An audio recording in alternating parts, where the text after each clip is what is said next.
कैसा हो?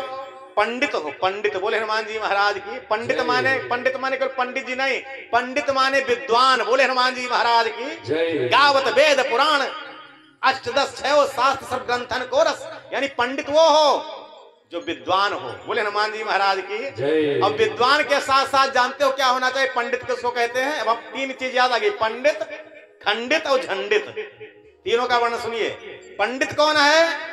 तो कहा विद्वान तो पंडित होता ही है, लेकिन एक और परिभाषा पंडित की है, कहा कि पोथी पढ़ पढ़ जग भवा और पंडित भयो न कोय, और ढाई आखर प्रेम का पढ़े सो पंडित होए। बोले रामचंद्र भगवान की। जो वेद शास्त्र पढ़ करके और प्रेम से सबसे मिले वो पंडित है। बोले हनुमान जी महाराज की।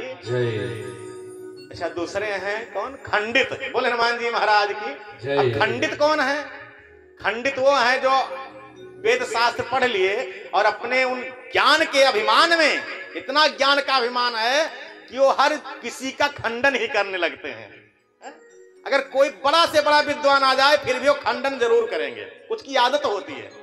खंडन करेंगे तभी कहेंगे हम श्रेष्ठ है ना। अपने श्रेष्ठ को बनाने के लिए दूसरों के विचार है, भगवान का विचार है वो, दूसरे का नहीं है, उस विचार को खंडित करते हैं। तो जो केवल खंडन करना ही जानता है महाराज, विद्वान हो करके जो केवल खंडन करने में लगा रहे, क्योंकि सुने ना सम्मा कमी निकाले, तो होते हैं खंडित। बोले हनुमान जी महाराज की जय। और तीसरे हैं झंडित। झंडित कौन है? महाराज जो झंझट कह लिए, कथा सुनाओ है, कथक बाद में दक्षिणक दो मारपीट हो जाए। बोले हनुमान जी महाराज की।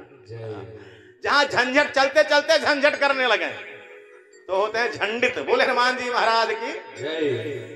तो पंडित ठीक है और खंडित और झंडित नहीं ठीक रहता है। तो हमारे कुंभज ऋषि कैसे हैं? तो कुंभज ऋषि महाराज, इनके अंदर 3 गुण है।